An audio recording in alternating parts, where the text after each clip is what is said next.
यकीन मानिए, चीन के पास अगर श्रम की शक्ति है, अगर अमेरिका के पास डॉलर की शक्ति है, अगर जापान के पास तकनीक की शक्ति है, अगर इंग्लैंड के पास अतीत की शक्ति है, तो हिंदुस्तान वो देश है जिसके पास परिवार की, संस्कार की, संस्कृति की शक्ति है, जो यहाँ देखने को मिल रही है। सीता के पास जब राम थे तो उसे सोने का हिरण चाहिए था, किंतु उसी सीता को जब पूरी सोने की लंका मिल गई तब उसे राम चाहिए थे। तो मैं चाहता हूं कि हर कवि अपना बेहतर सौंप रहा है, और सबसे अच्छी बात है आज सुना बड़ा अच्छा जा रहा है, आप पूरी ऊर्जा से सुन रहे हैं। हमें यह उम्मीद नहीं थी कि हमें यहाँ पे इतने अच्छे जागृत श्रोता, ऊर्जावान श्रोता मिलेंगे। मैं चाहता हूं फिर से एक बार अपने लिए तालियां बजा दीजिए आप। मैं कवि विशेष को बुला रहा हूं, वो भीड़ का कवि है और नीड़ का कवि है। वो भीड़ में भी कविताएं पढ़ता है और नीड़ में भी कविताएं पढ़ता है। उसका नाम होता है मनोज गुर्जर। जैसे कि ब्राह्मण राजपूत जाति होती है, वैसे गुर्जर एक प्रजाति होती है जो इन दिनों बहुतायत में रेल की पटरियों पे पाई जाती है, ऐसा वो कहता है। एक बार उसके लिए तालियां बजाए। मनोज गुर्जर आए कविता पाठ के लिए। हाँ मनोज, गमछा भी लाया है भगवा वाला। मेरे लिए मिनट बचे हैं 3 और इसमें ही बजानी है मुझे अपनी बीन। हाँ, और आप सभी को प्रणाम करता हूँ। इस आध्यात्मिक, बाकी उनके लिए आप सब कुछ जानते हो, मुझे बताने की ज़रूरत नहीं। इस आध्यात्मिक संपूर्ण माहौल को और जितने भी सामने बैठे हुए योगी हैं उन सभी को प्रणाम करता हूँ। इस खूबसूरत नाइट को प्रणाम करता हूँ, हेलोजन लाइट को प्रणाम करता हूँ, दरी जाजम गद्दों कुर्सियों को प्रणाम करता हूँ। इस क्षेत्र में विचरण करने वाले समस्त कोडेटा नॉन कोडेटा समूह के जीव जंतुओं को प्रणाम करता हूँ। आज तक पहले मैं भारतीय जीवन बीमा निगम में काम करता, लाइफ इंश्योरेंस करता था, मेरी वजह से सबका फायदा हुआ। आज तक मैंने जिस के भी बीमे किए सबके पास हुए। मैंने तो मेरी ब्यूरो खोला, लड़के लड़कियों की शादियां करवाई, मेरी वजह से सबका फायदा हुआ। आज तक मैंने जिस लड़के की शादी करवाई उसकी लुगाई को अभी विधवा पेंशन मिल रही है। मुंबई चला गया एक सेठ के वहाँ, मैंने कहा सेठ जी मुझे नौकरी पे रखो। वो बोले बिल्कुल तेरे को नौकरी पे रखेंगे। मैंने सुना तू लक्की आदमी है। मैंने कहा हाँ वो तो मैं हूँ। तो तेरे आने के बाद मेरी दुकान में बिक्री बढ़नी चाहिए। मैंने कहा वाई नॉट, बिक्री बढ़ेगी, मैं आ गया हूँ। भगवान कसम बिक्री बढ़ी, इतनी बिक्री बढ़ी, इतनी बिक्री बढ़ी। सबसे पहले उसकी दुकान के सारे सामान बिके, फिर उसका फर्नीचर बिका, फिर उसकी दुकान बिकी। लास्ट टाइम जब आया दोनों किडनियां बिकवा कर आया हूं। अब आप चाहते हो अपने लक का प्रभाव यहां नहीं दिखाऊं तो एक बार ढंग से तालियां बजाकर मुझे बताया। मैं तो वीर भूमि से आया हूं, मेवाड़ से। हम आए हल्दी घाटी से, उस वीर प्रसूता माटी से। दरकार कहां हथियारों की, सर फोड़ दे सूखी बाटी से। हम तो वो लोग हैं। इसलिए 4 पंक्तियां दीपशिखा जी ने वीर रस की कविता बोली, 4 पंक्तियां शौर्य और वीरता की आपके बीच में रखना चाहता हूं। स्वागत। कि डरता नहीं किसी के बाप से, न शर्मिंदा हूं अपने आप से। गुंडे हो या दादा, वजीर हो या प्यादा, आदमी कोई कितना भी खतरनाक हो या अमरीकी ओबामा बराक हो, जवाब देता हूं पहले हमेशा अकड़ कर, माफी मांग लेता हूं फिर सीधे पांव पकड़ कर। अपनी हिम्मत, अपने हौसले को कभी तोड़ता नहीं, और जब तक अगला माफ नहीं करे पांव छोड़ता नहीं। इससे ज्यादा वीरता मैं नहीं दिखा सकता। एक बार मैंने कोशिश की थी वीरता दिखाने की। घर पे गया, घर पे जाकर पत्नी से वीरता में बोला मेरे लिए भोजन लेके आओ। लुगाई रोटियां लेके आई, रोटियों पर घी नहीं लगाया, बटर नहीं लगाया। मेरा दिमाग खराब हो गया, कमा के मैं लाता हूँ, मेरी रोटियों पे घी नहीं लगाया। लुगाई 15 मिनट तक रसोई में खड़ी रही, कुछ नहीं बोली। 15 मिनट बाद बोले मैं 15 दिन से कह रही हूँ घर में घी खत्म हो गया, घी लाओ, घी लाओ, आप घी लाए क्या? अब उसके हाथ में जो मोबाइल था उसने मोबाइल को फ्लाइट मोड में फेंका, मोबाइल उड़ता हुआ आया, सीधा मेरे माथे पे लगा, बन मेरे माथे पे ये मोटा घूमड़ा सूज गया। मैंने चुपचाप टुकड़े खाए, बाहर आया, बाहर आजाद भाई साहब मिल गए। ये बोला मनोज ये तेरे माथे पे क्या हो रहा है? मैंने कहा ये मेरे माथे पे घूमड़ा हो रहा है। ये बोले भैया थोड़ा सा घी लगा लेता ना। मैंने कहा घी होता तो ये घूमड़ा होता ही ना। बहुत अच्छे। उसके बाद से भगवान कसम मैंने भाई जरा वीरता एक बार दिखानी मन बंद भर के कर ताली दी। बजा हाँ? दीजिए आप। हाँ, माताएं बैठिए, बहनें बैठिए, मैं 4 बेटियों का पिता हूं, गर्व से कहता हूं बेटियां क्या होती है आपके बीच में कहना चाहता हूं कि गुलशन में खिले फूल सी होती है बेटियां, जीवन में बीज प्यार के बोती है बेटियां, मत मारो इन्हें कोख में बेटों की चाह में, होता है दर्द बाप को रोती है बेटियां, क्या होता बात। है दर्द वाह। बाप को। जिंदाबाद, बहुत अच्छा। 2 मिनट एक कविता मैं आपके में जानता हूँ देश पर क्या आज ये बोलने कंफ्यूज हो रहा हूँ थोड़ा सा, मुझे बोलना क्या 3 मिनट का समय दिया। आजकल देश की हालत बड़ी ख़राब हो गई, राजनीति जहरीली शराब हो गई, नेता नशे में डोल रहे हैं, काले को सफ़ेद बोल रहे हैं, शेर घास पर जिंदा है, बिल्ली चूहों से शर्मिंदा है, बकरियां काटने लगी है, लोमड़ियां उड़ने लगी है, कुत्तों के पंख आ गए, बंदर भी पगला गए, कौवे बिल बनाने लगे, कबूतर सांप को डराने लगे, हाथी खेतों की रखवाली कर रहे हैं, खरगोश खजूर पर चढ़ रहे हैं, घोड़े शर्म से गड़ रहे हैं और गधे चुनाव लड़ रहे हैं। सबको आप अच्छा सुन रहे हैं। कानों में कुंवारी के जो रहती है बालियां, कविता जो है वो 3 अक्षर देखिए, क यानी कल्पना, वी यानी विचार, ता यानी तालमेल। जहां कल्पना और विचारों में बेहतर तालमेल हो जाता है वहां कविता सुख भी देती है, आनंद भी देती है। कानों में कुंवारी के जो रहती है बालियां, बालियों से प्यारी लगे जीजा जी को सालियां, सालियां परोस लाई लड्डुओं की थालियां, थालियों की कविता बजाइएगा तालियां। अब आप तालियां बजाते बजाते थक भी गए हैं, पर कवि फिर भी कहता है कि आशीर्वाद दे दीजिए। आशीर्वाद दे दीजिए इसका मतलब है ताली बजानी है। आपका प्यार चाहूंगा इसका मतलब ताली बजाना, आपकी कृपा बनी रहे इसका मतलब ताली बजाना। अलग अलग अदाओं से कवि कहता है, कई सारी बातें हैं। दर्द कहीं भी ये बच्चे बैठे हैं, संस्कार बदल गए, चीजें बदल गई। अपना बच्चा रोता है ना तो दिल में दर्द होता है, और पड़ोसी का बच्चा रोता है ना तो सिर में दर्द होता है। और अपनी बीवी रोती है ना तो सिर में दर्द होता है, और पड़ोसी की बीवी रोती है ना, मैं वो बात नहीं कह रहा था लेकिन आप वही समझे। आनंद है, हंसी, निर्मल हास्य रखिए, अच्छी बात है। कई एक शमशान घाट पे लिखा हुआ था मृत्यु अटल है। राजनीति भी हर जगह कहां कहां पहुंच जाती है राजनीति। लिखा हुआ था मृत्यु अटल है, एक कांग्रेसी वहां पहुंच गया, बोले अच्छा यहां भी बीजेपी। उसने नीचे लिख दिया मृत्यु न अटल है न आडवाणी है, हमारी मृत्यु तो राहुल गांधी है। मैंने कहा बहुत गलत बात। सभी पार्टियों का सम्मान कीजिए, सभी नेताओं का सम्मान कीजिए। हमारे लिए हर पार्टी वंदनीय, अभिनंदनीय जो देश के विकास में अपना योगदान दे रही है। तो मैंने एक ऐसी कविता लिख दी जिस कविता में मैं नाम नहीं लेता हूं, उनके कारनामों से आपको पता लग जाए तो मुझे बता देना कि आप समझ गए। पहला किरदार आप देख ले, आनंद लीजिए, जाइए मत, बस थोड़ा सा आप मैं आपसे हाथ जोड़ता हूं, बैठ जाइए, बैठ जाइए, बैठ जाइए। हमने जिन सरकारों पे लिखा वो बैठ गई। ये मैंने इसलिए कह दिया क्योंकि ये आप नए श्रोता हैं। हमारे पवार जी कहते हैं, सुनिए पहला किरदार, समझ जाओ तो तालियां बजा के मुझे समझा देना कि आप समझ गए, क्योंकि मुझे अभी तक ये भ्रम है आप समझदार हैं। सुनिए, दिल्ली भी हमारी, पंजाब भी हमारा, अब धरने पे धरना लगा के मार डालूंगा। समझ जाओ तो बता देना समझ गए। कुछ तालियां बजी इसका मतलब कुछ समझदार हैं। अगर नहीं भी समझो तो ताली इसलिए बजा देना ताकि पास वाले को पता लग जाए आप समझदार हैं। दिल्ली भी हमारी, पंजाब भी हमारा, अब धरने पे धरना लगा के मार डालूंगा।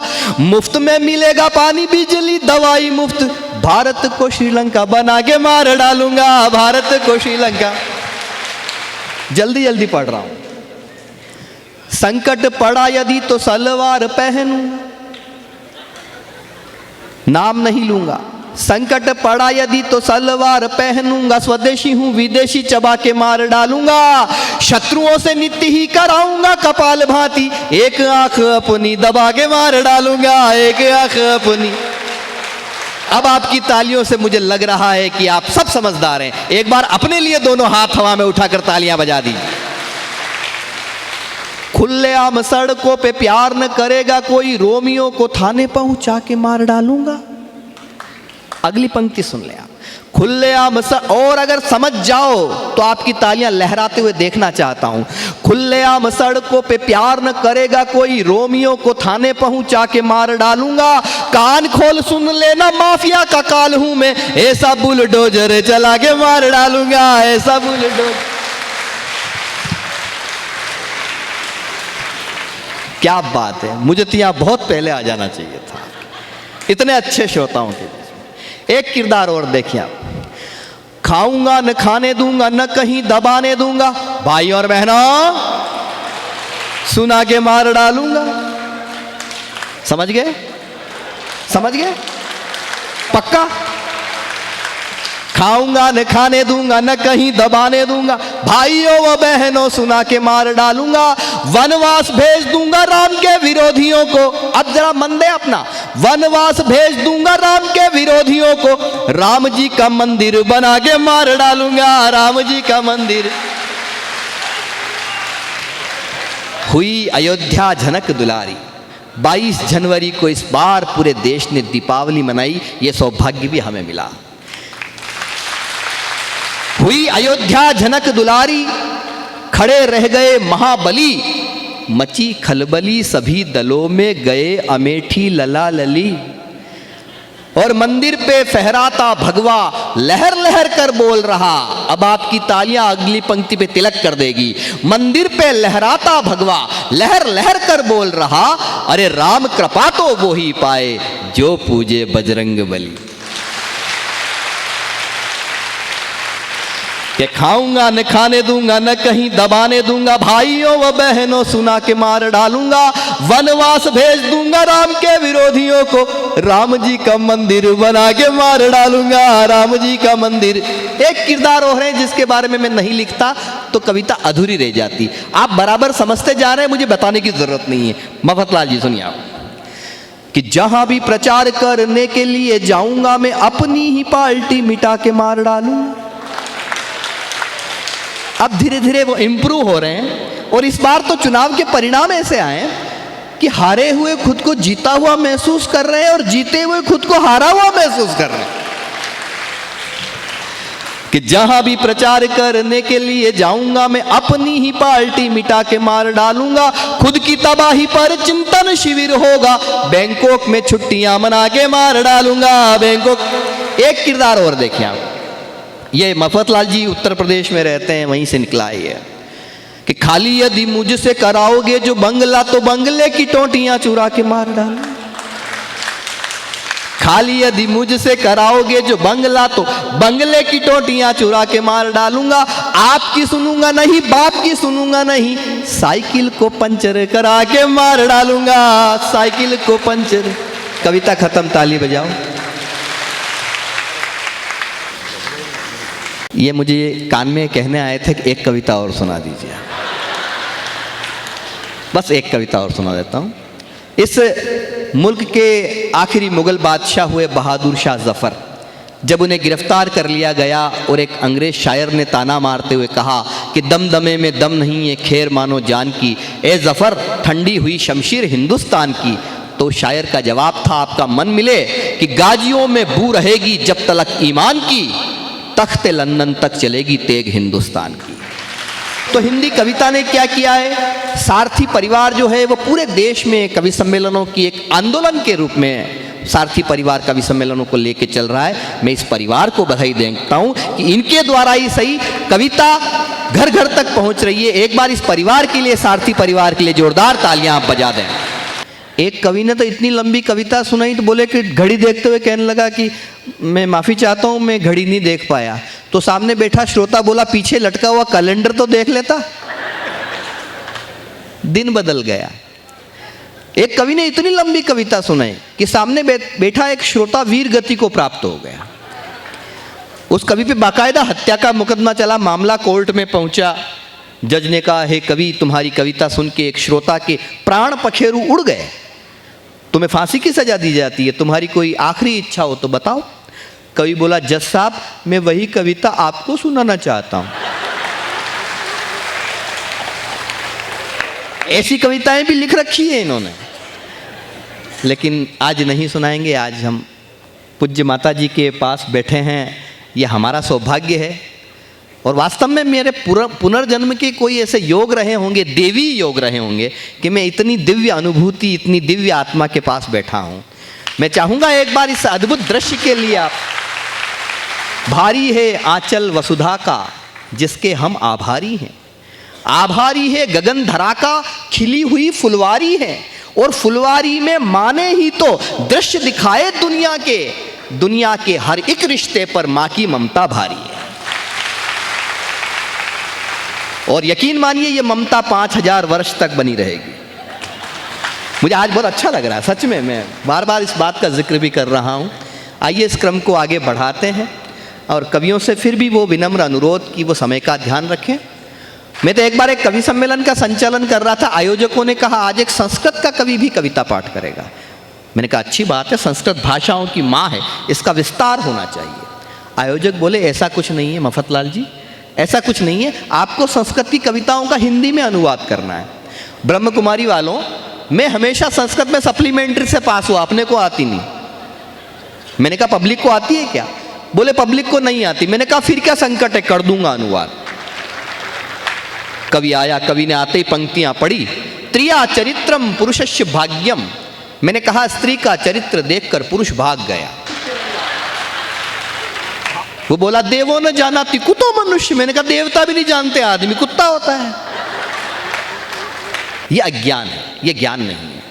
मैं स्कूल में पढ़ाता हूं, बच्चे से पूछा, मैंने कहा बेटा ये बताओ तमसो माँ ज्योतिर्गमय, इसका क्या अर्थ होता है? बच्चा बोला तू सो जा माँ, मैं ज्योति के पास जा रहा हूं। आनंद, निर्मल आनंद, ऐसा आनंद जो हम अपनी परिवार में माँ बहन भाई सबके साथ में हिल मिल के करते हैं। आज ये मेरा अपना परिवार है, तो मैं थोड़ा सा अंगूठा लक्ष्मण रेखा से बाहर निकल जाए। मैं इस क्रम में जिस कवि को बुलाना चाहता हूँ, उस कवि को बुलाऊं उससे पूर्व मुझे यहाँ पे इस मंच पे एक ऐसी कवयित्री मौजूद हैं, वे यूँ तो नीमच में रहती हैं, अधिवक्ता हैं, वकील साहिबा हैं, कोर्ट के बड़े बड़े फैसले उनके सामने होते हैं, किंतु वे कविता भी करती, कलम की धनी हैं। पिछले दिनों वे देश के एक बड़े लोकप्रिय शो मुंबई में वाह भाई वाह में शैलेश के उस संचालन में भी गई, और इन दिनों वे कहीं भी जहाँ जा रही हैं वहाँ उनकी प्रज्ञा, उनकी सरस्वती, उनका काम उनको ले जा रहा है। तो कवि को सुनते हुए आप हर कवि को अच्छे से सुन रहे हैं, वे नारी शक्ति हैं। तो मैं चाहूँगा कि शक्ति स्वरूपा नारी के लिए एक बार आप करतल ध्वनि से तालियां बजाएं। मैं दीपशिखा रावल को इस क्रम में बुला रहा हूँ, वे आए नीमच से। अपने आराध्य को प्रणाम करती हूँ, दीदी माँ के चरणों में सादर वंदन करती हूँ, हिंदुस्तान की इस धरती को प्रणाम करती हूँ, और हिंदुस्तान की इस धरती में से जितना हिंदुस्तान मेरे समक्ष उपस्थित है आप सभी को प्रणाम करती हूँ। बहुत समय कम है, थोड़ा है, लेकिन जितना भी है उतना इस मातृभूमि को समर्पित करती हूँ। 4 पंक्तियों से शुरुआत करती हूँ। ये मिट्टी क्या है, एक कविता की भूमिका में आती हूँ कि ये मिट्टी वो जहाँ कण कण सच्चिदानंद बन जाए, आध्यात्म की भूमि पर भूमे।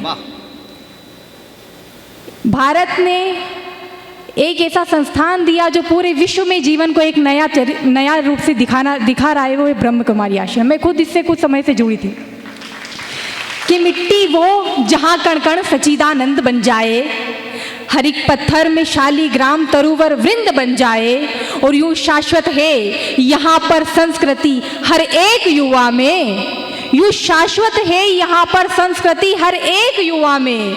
मिलेगर परमहंस हमको विवेकानंद बन जाए, मिलेगर परमहंस हमको विवेकानंद बन जाए। क्या है ये मिट्टी? एक नारा देखा मैंने वहाँ पर, शिव शक्ति वंदे मातरम, एक ऐसा गीत जिसने इस स्वतंत्रता संग्राम में महत्वपूर्ण भूमिका निभाई, एक ऐसा गीत जिसने हर एक युवा के अंदर वो बीज डाला जिससे अपने घर से निकल के आज़ादी की आंदोलन में शरीक हुआ।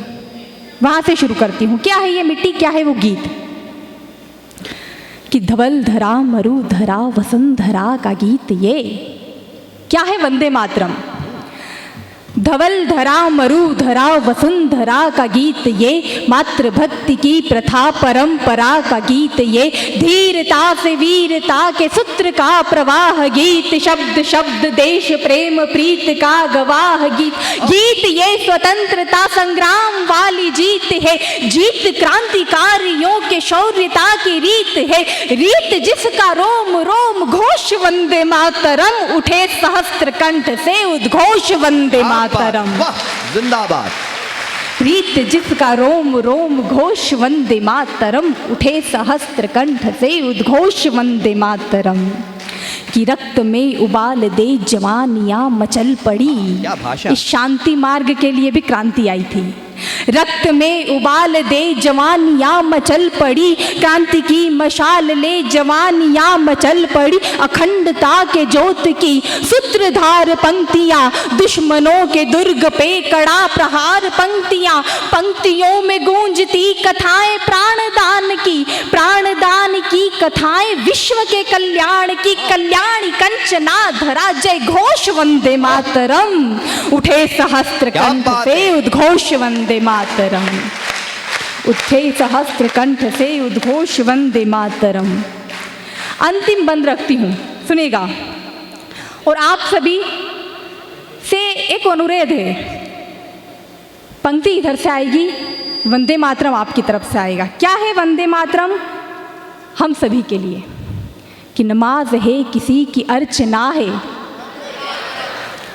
नमाज है किसी की अर्चना है, शांति मंत्र युद्ध गर्जना है, वंदे मातरम। हिमाद्री तुंग के शिखर की धार, केसरी स्वरों की है ललकार, अनादि है अनंत अटल कथ्य, प्राणदायिनी धरा है सत्य, गूंजता शिराओं में वो जोश वंदे मातरम, उठे सहस्त्र कंठ से उद्घोष वंदे मातरम।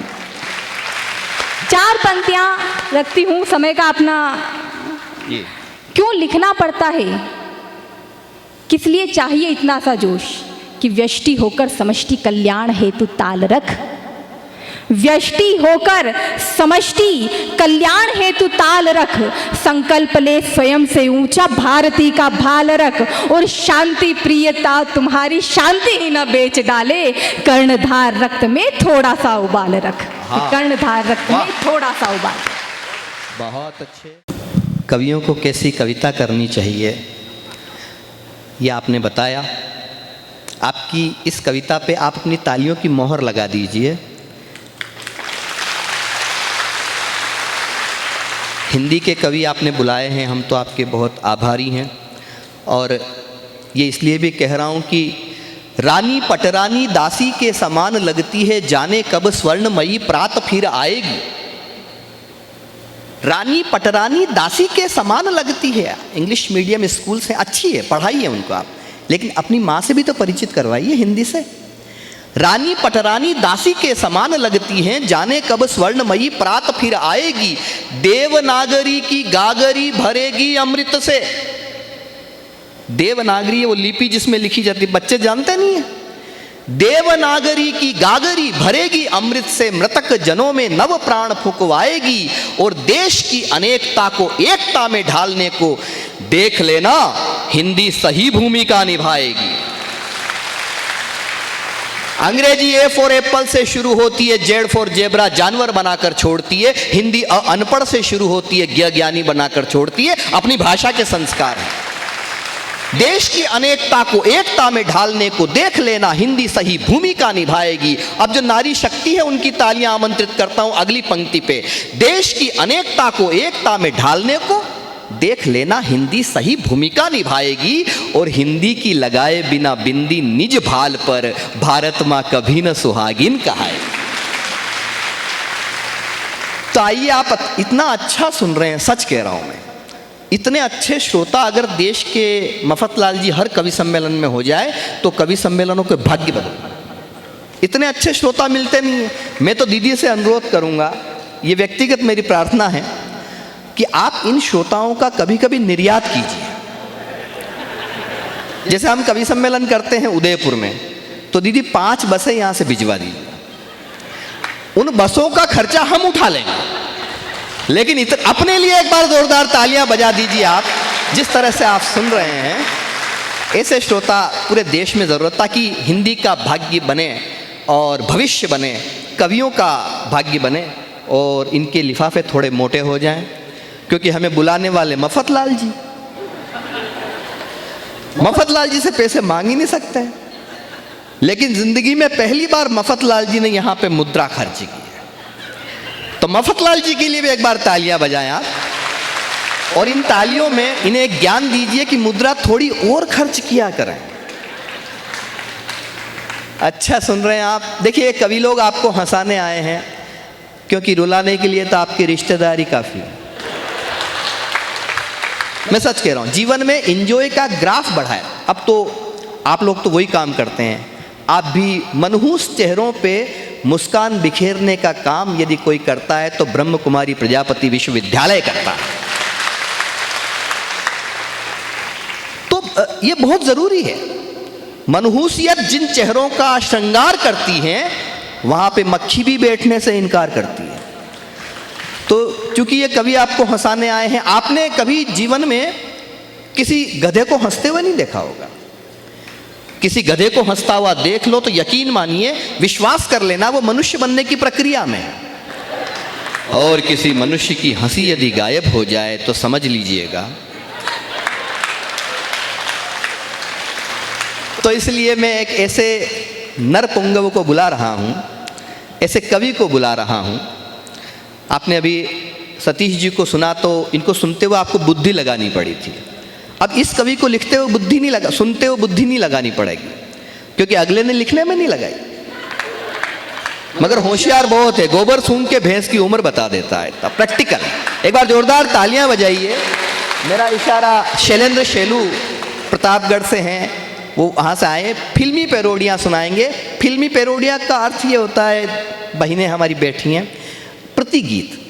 जैसे आपने कोई फेमस गीत किसी फिल्म में सुना है, वो उसकी धुन में अपनी बात कहेगा, तो उस धुन वो है, लेकिन उसमें इसकी जो आत्मा है इसने अपनी रखी है। तो शैलेंद्र शेलू इस क्रम में आए और थोड़ा सा इसको आप वैसे ही सुनिए जैसा ये है। जोरदार तालियां बजाइए शैलेंद्र के लिए। प्रणाम करता हूं आप सभी सुधी श्रोताओं को, और 4 पंक्तियों से अपना परिचय आपके बीच में रखता हूं। आइएगा, सुनिएगा।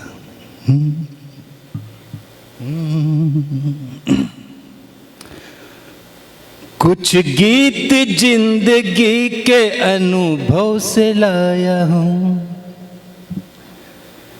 जमाने की ठोकर से मैं मजाया हूं।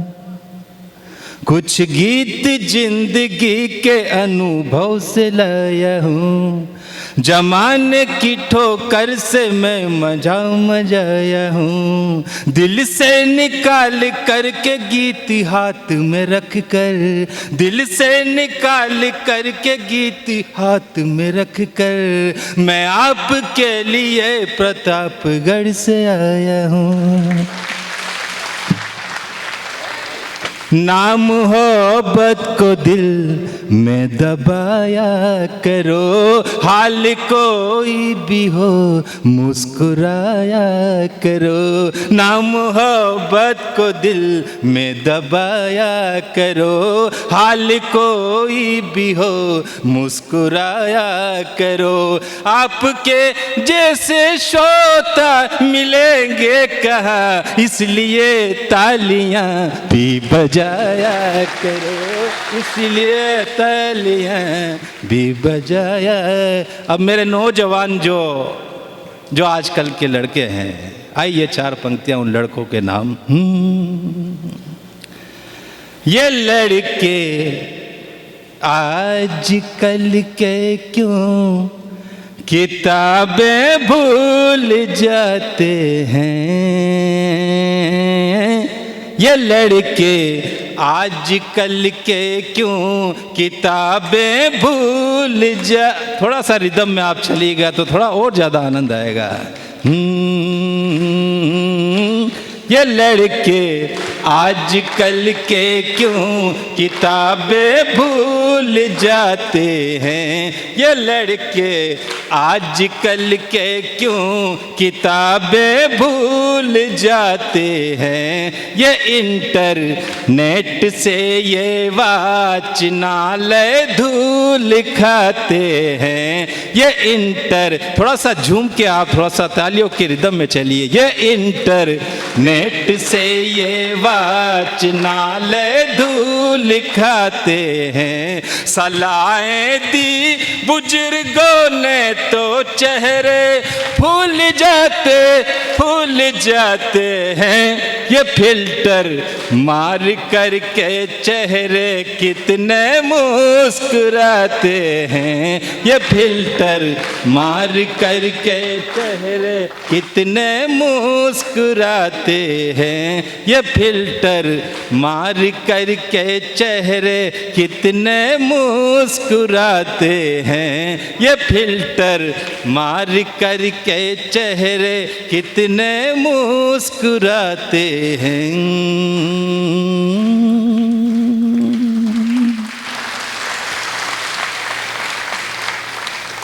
अच्छा, मैं गियर भी बदलता हूँ और जहाँ जहाँ मैं गियर बदलता हूँ वहाँ तालियाँ भी बजानी पड़ती है।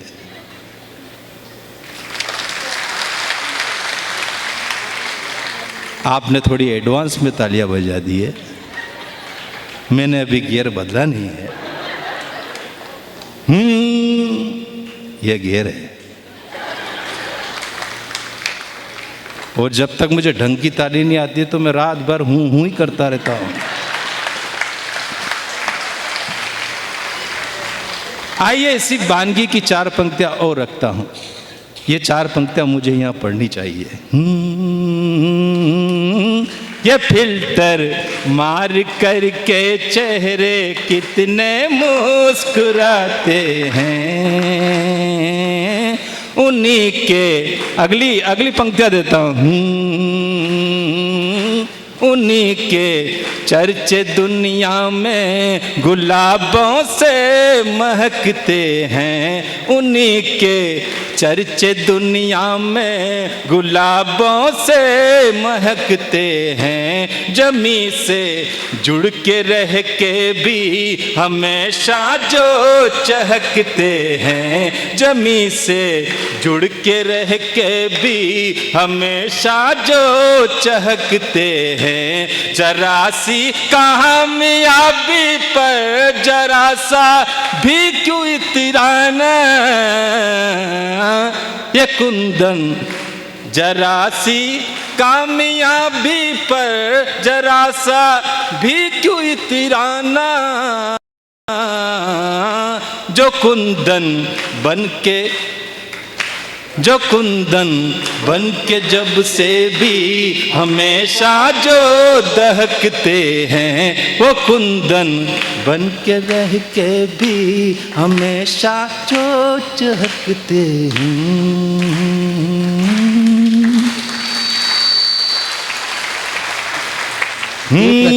एक रचना और सुना दो, समय की सीमा है। हम कहीं पे भी शादी ब्याह में जाते हैं, इतना खर्चा करने के बाद भी जब वो वेस्टेज हम सुबह देखते हैं तो आइएगा एक मैसेज आपके बीच में रखता हूँ।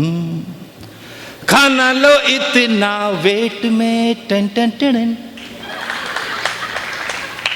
खाना लो इतना वेट में टन टन टन, छूट न जाए खाली प्लेट में टन टन टन, खाना लो इतना वेट में टन टन टन, छूट न जाए खाली वेट में टन टन टन, महंगा है भोजन का दाना, महंगा है भोजन का दाना, अच्छा। जो भूखे पेट न जाना, हो रोको हो सोचो अरे टोको मेरे संग संग, खाना लो इतना वेट में टन टन टन, छूट न जाए खाली प्लेट में। कितने पिताओं ने कर्ज लिए होंगे बच्चों की शादियों में। कितने पिताओं ने कर्ज लिए होंगे बच्चों की शादियों में। हमको बुलाते हैं तू छोड़ आते हैं खाना वो बर्बादियों में। हो सोचो हर टोको हर रोको मेरे संग संग, खाना लो इतना वेट में टन टन टन, छूट न जाए खाली प्लेट में।